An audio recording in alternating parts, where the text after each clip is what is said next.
Hey, welcome back. Today I wanted to share with you how to make some great beach cover-ups because the weather is hot now and this is a great sewing project that anyone can do.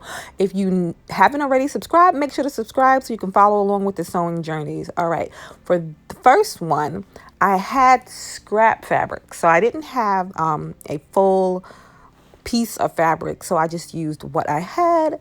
But you can get about a yard and a half should do for this project.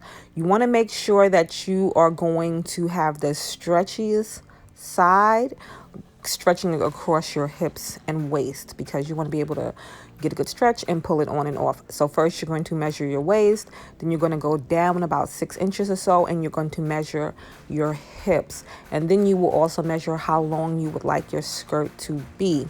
All right, so once you have those measurements, then you can begin to cut your piece of fabric. And what you would just do is fold it in half and cut the half of the waist measurement plus an inch for your seam allowance, and then kind of go down like a triangle shape into the hips. You can curve it out, you can go straight. I did straight, but if you want it to be more hip hugging, you're going to want to kind of create a curve type shape just to ease it in to the hip measurements. So whatever your hip measurements are, you're going to do half of that plus an inch for seam allowance, and then whatever your waist measurements are, a half of that for plus the inch for seam allowance. You're going to go down 6 inches. You can see the cut there. It was kind of janky.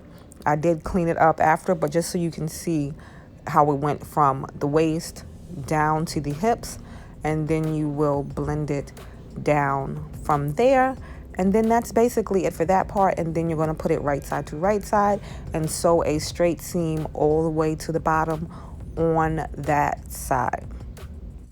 Okay, now that you have that seam, you don't have to use the serger. I did use the serger, but you can just sew it with your regular sewing machine. Your skirt is basically done, and you see it has a good amount of stretch, so you should be able to get it over your hips. So you want to make sure that you choose a fabric that has a good amount of stretch, because you're going to want to still be able to get it over your hips without any issues. All right, so you can try it on at this point and make sure everything fits right, and you can sew the top. So you can make a waistband if you want. If you don't, you can just fold it over like I'm going to do and do a zigzag stitch straight across. But to add an extra element, which you don't have to do, but you can do, I'm going to add a piece of elastic.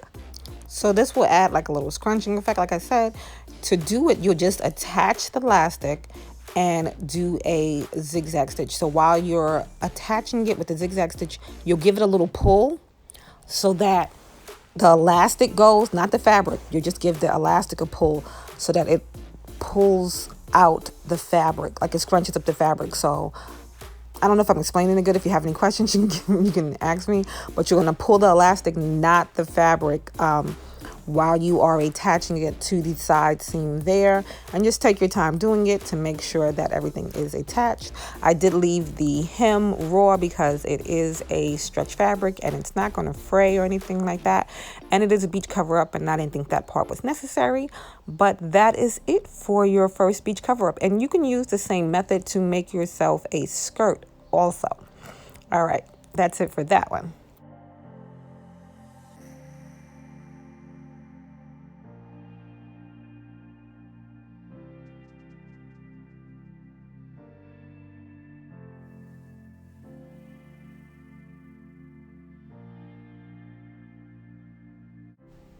Okay, now on to this one. This one is a versatile jumpsuit cover up thing. So for this one project, you can use about 3 to 4 yards of fabric based on how wide it is. Should be good enough. You can probably get away with less, but you want to make sure always that you have enough fabric to do your project. All right, so what I'm going to be using is just a pair of pants that fit me well and will give me the shape that I need. You can do this without pants, and I'll do a video later on showing you how to create a pattern for bottoms, but this is just the easiest way to do it. You're going to take one pant leg, pull it into the other pant leg just so you get that little curve there, because you're going to need that shape to be able to cut your pattern.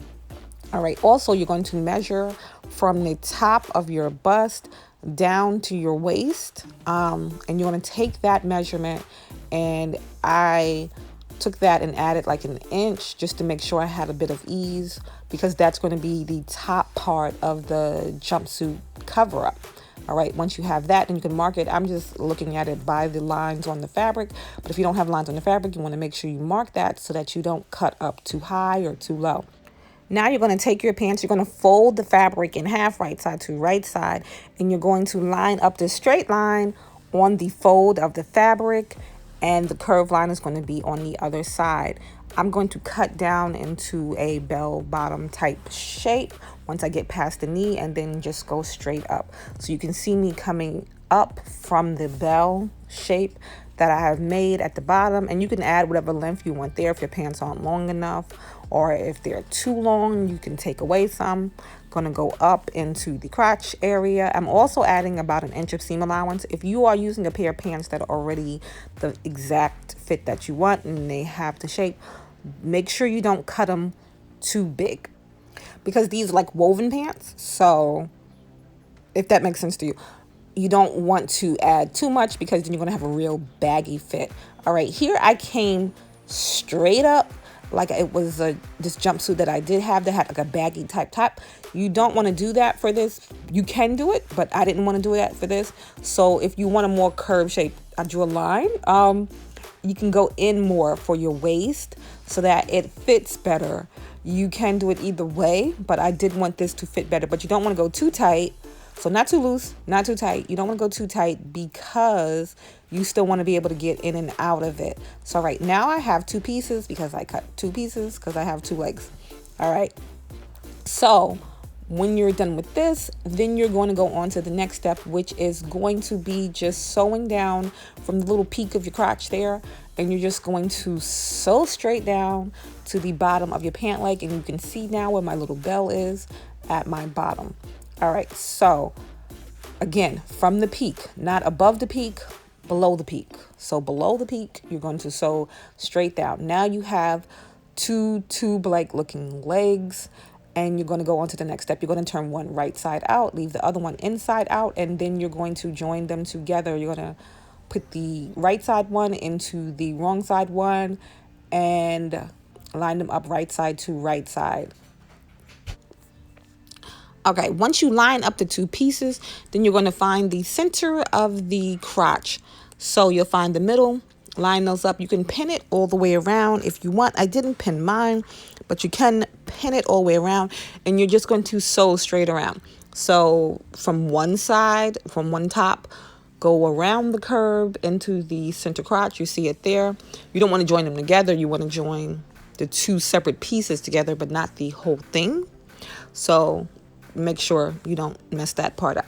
All right, so now you have this piece that looks like this. So this is with it still facing right side to right side, and when you turn it the right way out, you should have a tube style strapless jumpsuit. When I put mine on the mannequin again, that's when I noticed the big gap that was there. So I decided to take it in, but that's the good thing about doing your own sewing projects, that you can fiddle around and play with it till you get it the right way that you do want it. So to take it in, you're just going to figure out where you want to take it in at, and just sew down the line again, taking it in at the points. You can mark it with pins just to make sure that you don't take in too much or too little from any side. And now that I've taken it in, this is how it looks, and it's a better fit for what I'm trying to do. And also, because you're going to be using this two different ways, you don't want to make it too baggy. So I take back what I said before about you can make it baggy, you cannot make it baggy. You don't want to make it too baggy because of what you're going to be doing for the next step. All right, so for the top part, you can just fold it down like you did the other one, do a zigzag stitch and finish it off, and do the same thing with the bottom.